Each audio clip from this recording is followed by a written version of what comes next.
you can live a life in flow where your deepest heart's desires become reality.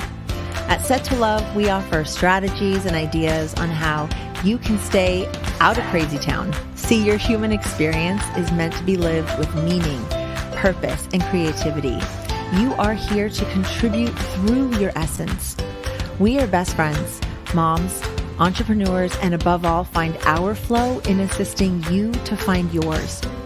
We come together weekday mornings to bring you ideas to fall deeper in love with your life and the journey that you are on. Take what works and ditch the rest, and always stay set to love. Thank you for being a part of this community. We're all designed to live in flow. So let's go.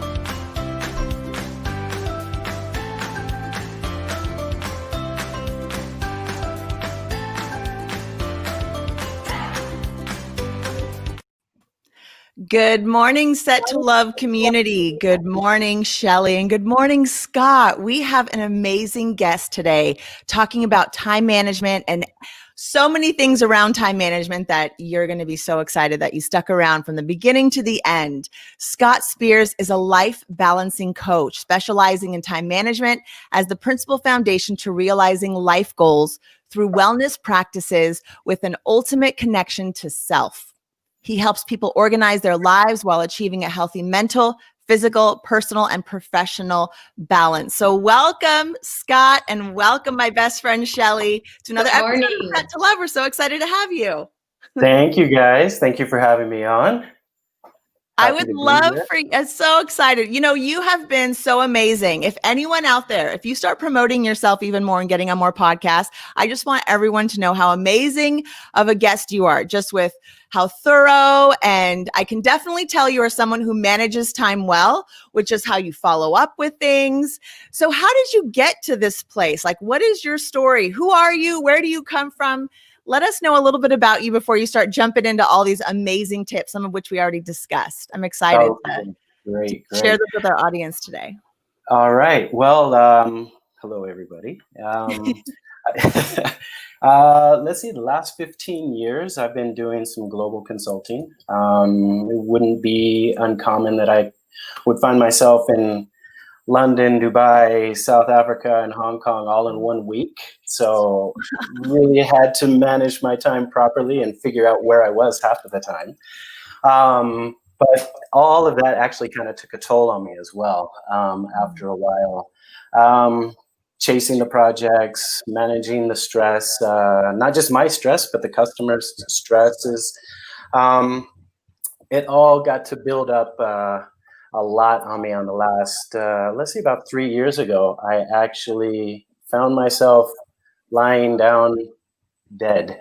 I passed out one night. I was having trouble breathing. Never had this happen to me before. And I had to be revived and brought back. So quick story, I took all kind of tests from different types of doctors, etc. And I basically just focused on my physical self, rebuilding my physical self, trying to get back into the swing and get back into work and doing everything that I was doing before. But the biggest mistake I made was I neglected my mental health. I didn't pay attention to the stresses of the job, the anxiety of traveling everywhere. I loved the job, but it was getting to be too much. So the last 3 years, I kind of spiraled into a depression. I started not to like my job. Relationship kind of went away. A lot of things happened, and I fell into a deep depression about a year ago. And I just had to get out of it. So I went to India, out of all places, and went to a yoga university, learned a lot of different wellness techniques, breathing techniques, and then coming back to Colombia after that, I kind of realized that, hey, now that I have all this experience that I did on the professional side, doing project management, huge projects, global projects, regional projects, managing time, stresses, etc., and the wellness techniques that I took from India, I decided I just wanted to share this now with people and because I've seen so many people that just feel lost in their lives because they don't know how to organize their lives or organize their time. And a lot of people have so much good intention that they want to do some self-development, self-improvements, etc., and will go out and seek coaching or take different courses. But at the end, what they find out is they just don't have the time to continue. So, I mean, I fell in that same trap. I mean, I've signed up for numerous courses and had some coaching, but I found myself, well, if I don't have the time for this, then what am I doing? I'm just wasting money, wasting, all of this time that I could be doing something productive.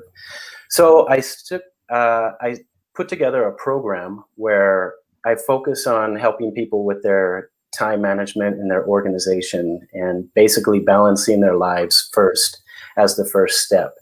So that's what I'm wanting to give some tips today on where you can begin in order to take that first step, rather than wasting your time and working harder. It's better to organize first, and then you can start getting all that you want afterwards.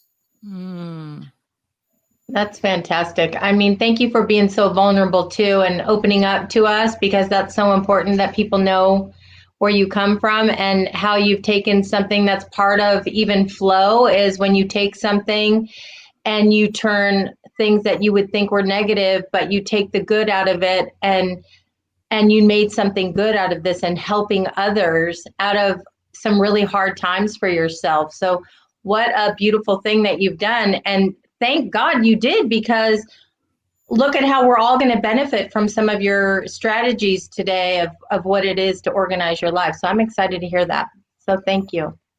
Yeah, definitely. And I want to acknowledge you as well, just taking those steps. I feel like sometimes in life, we're on a path and we feel like we have to be so committed to that path. And life is trying to tell you, you're supposed to go somewhere else. It's time to adjust. It's time to look at it differently. And we don't listen. And eventually it catches up, right? Like, here you are laying on the ground, and then having this experience. Like, life was not going to let you just keep doing what you were doing for your mental health and your physical health. And you had to start taking some other steps. So what's like one of the first things, if someone feels that way, like they're in this kind of go, go, go, everything is scheduled down to the minute, super stressed. What are some of the first things, or what's maybe one of the first things someone should consider when looking at how they just spend their day and with what it is that they're doing? Well, I like to start with just the organization. I mean, listing everything that you have to do. Some people a lot of people are different. Some people like to do it daily. Some people prefer to do it weekly and monthly and plan out their agenda, if they do at all. If they don't, that's what I would highly suggest as the first step, is just identify what you want to do with your day. And don't make it just about work. Make it personal as well. A lot of us have family, friends, and totally neglect our personal life in order just to get everything done with work. And that, especially now with COVID, so many people working remotely these days, and they find themselves actually working longer periods, because they're set there in front of the computer and they just lose track of time. So besides listing everything that you should do for the day, set some alarms in your phone to take a break, and get up, walk around, go talk to somebody, but get off the computer, get off the phone, go do something besides being connected. So disconnect for 5 minutes, and that's all it really takes. So that's one. I love that. Scott, that reminds me, my kids in school, they call it a brain break. They say it's time for a brain break. Like, I just need to stop the craziness of being at school or sitting, you just kind of like give your brain a break from the chaos. So yes, that's so good. So getting organized, and then being willing to step away from feeling like you have to check every single thing off that list.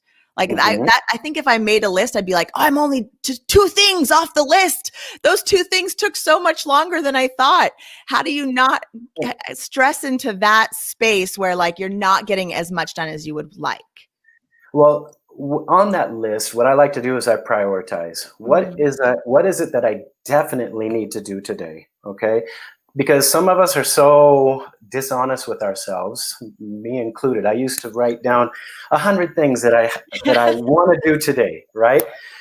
But I know for sure I'm not going to do all of those. So what are the priorities? What do I absolutely need to accomplish today to feel like I've moved forward with whatever I'm working on? That's one. Another thing that I would do is just whatever I do accomplish, take time and reflect on that. Be kind to yourself and realize that you did accomplish something. You might not have accomplished everything that you wrote down for the day, but look at what you did accomplish and just be kind to yourself. That's something else that we can do to continue to progress.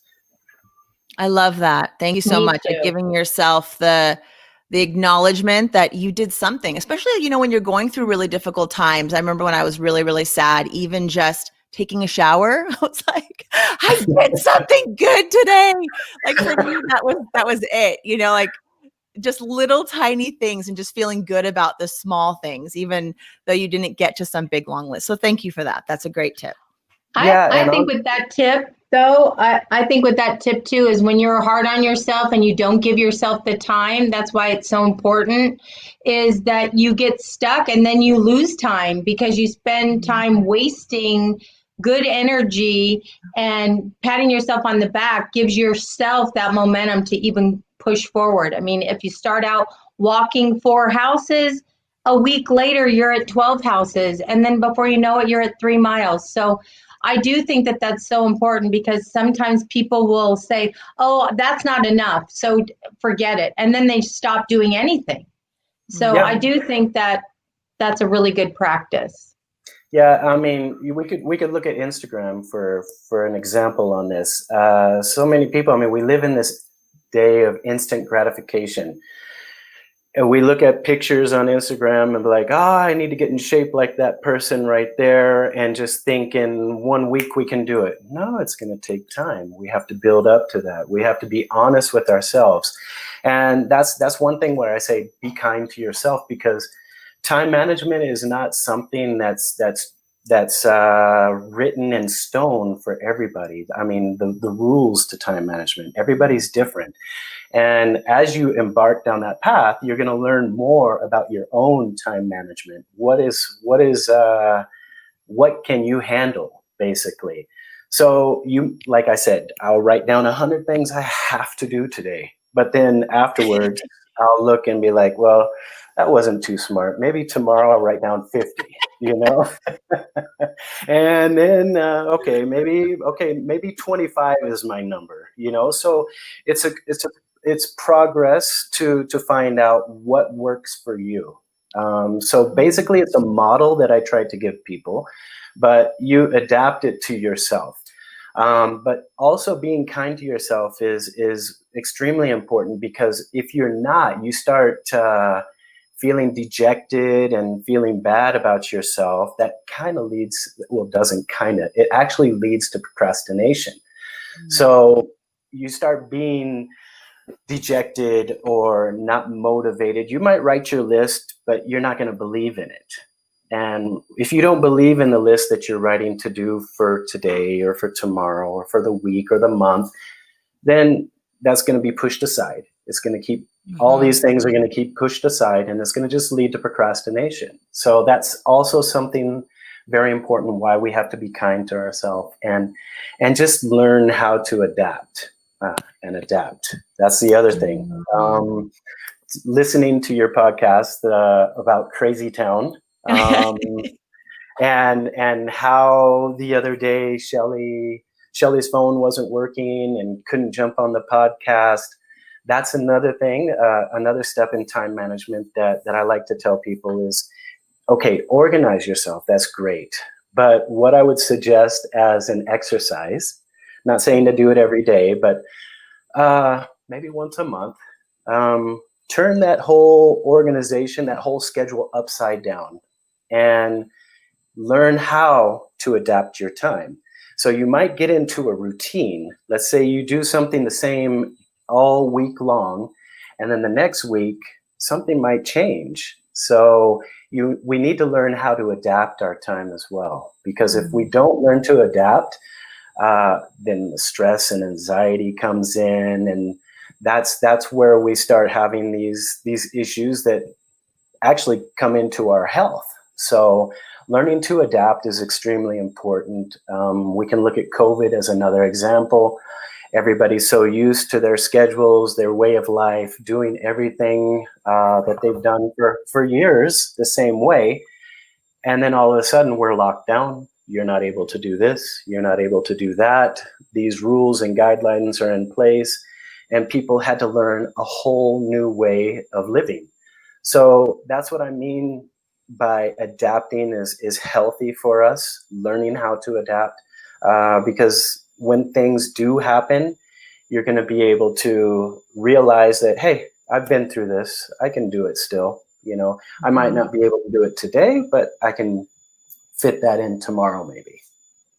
Well, even I really do believe that all those negative things, even things such as COVID or whatever, all these are part of the way it's supposed to be and how you're going to ebb and flow through the different changes in life. But I'm just curious, because you've come up with all these ideas, could you really put some realness to it in the sense of, let's say you wake up tomorrow and you are just not having a good day. How do you make yourself get up and continue on? I mean, what, because you obviously, if you've had depression issues, what makes you motivated to get up each day, even when you're not having a good day? Could you help us with that? Sure. One practice I use every day, every morning, in fact, and I try to wake up early as a practice, just for this specific time, because I dedicate this time to myself, and that's just to be grateful for everything in my life, everything around me. I take what I call gratitude hikes. Like I was telling you, I live in the mountains in Colombia, and luckily I'm not locked down where I can't go outside, but you can do this anywhere. I mean, you can wake up in your bedroom and just take a deep breath and look around and just be grateful for, I mean, you have a roof over your head, you had a bed to sleep in, you have food to go eat. I mean, it sounds really basic, but really that's the best first step to take in a day, is just be grateful for your life and everything that you have the opportunity to experience. That's beautiful. Very. I have a question then for you. Maybe one final question, unless you have some things you want to add to this. But so maybe you wake up, you have this beautiful hike, you're going through your day, and then something happens, like unexpected. One of those, something maybe out of your control, like the appointment cancels, or the computer won't turn on, or something that's going to put a stop sign in front of your flow for your day. What do you do in those times? I know you talked about being flexible, but what does that really look like? Like, what is your mindset, or what do you do to kind of correct from going to crazy town, from going to that crazy place? So do you have any practices in that moment that might help someone? Definitely. The first thing to do is just stop. Stop and take a nice deep breath. And just focus on your breathing. Three breaths, inhale, exhale 3 times. And that's naturally going to bring calmness to you. Going to bring you a clear head to think, okay, what do I have to do?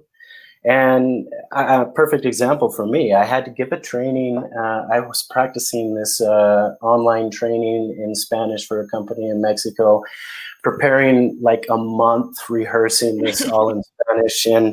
And the day of the training, I get a call from my landlord, and she's like, the internet is out and it won't be on for the whole day. And I'm like, are you kidding me? I got to give a training. What am I going to do? Hold on. Just breathe. And then as I took those 3 deep breaths, I mean, ideas just started flowing. Okay, I can maybe go here. I can call this person and go do the training there.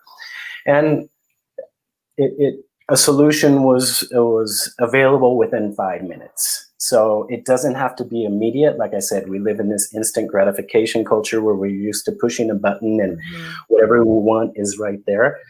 But sometimes we just need to take a step back, stop and breathe and let the answers just come to us. So that's what's my best advice in those situations. That's perfect. Thank you. He didn't go to crazy town. I'm so proud of you. Because sometimes at that moment, you could waste so much time getting yourself all upset and you just went right into breathing and you took action. So those are great ideas for our listeners. The hardest part is just to remember that, it's so easy for us to react. But just once you remember to stop and breathe, that solves everything right there. Right. And then the attitude that you brought to that meeting is probably so much better than had you been stressed and panicked and trying to figure it out. And then, you still would have probably figured it out. But the energy that you probably would have brought to that meeting would have been so different versus just. Oh yeah. I was again, grateful that I had a solution, that I was there and I was still able to do this. And yeah, my energy level was at the roof, so I was really excited to still be able to do that, find a solution and continue with my day. Scott, where can people find you if they were interested in your services? Because you're so amazing. Well, I have my email right there on the screen, scott@scottjspears.com. Also, I'm on Instagram where I'm posting different updates, different tips as well. That's at time_life_self. And yeah, my website, scottjspears.com. Life balancing coach, Scott Spears. Thank you so much for coming on our podcast. I wish you the best. I really appreciate it. And as you start to move down this path in this career and you want to come back on our show, we would love to have you. I think this topic is so important and there's so many different directions we could have gone, and just even picking one of those areas and really diving in deep. So if anyone has time management concerns in their life and are looking for some balance, Scott Spears, someone to reach out to. Thank you so much. And thank you to our viewers and our audience for being here today. We really appreciate you too. And you can find us at set2love.com. set2lovepodcast@gmail.com is our email. We're here weekday mornings at 8:30. I love you, friend. Scott, I appreciate you so much. Thank you again. I hope you all have a great day. Scott, hang on. We'll say bye to you. And Shelley. All right. Hit the bell. Hit the bell.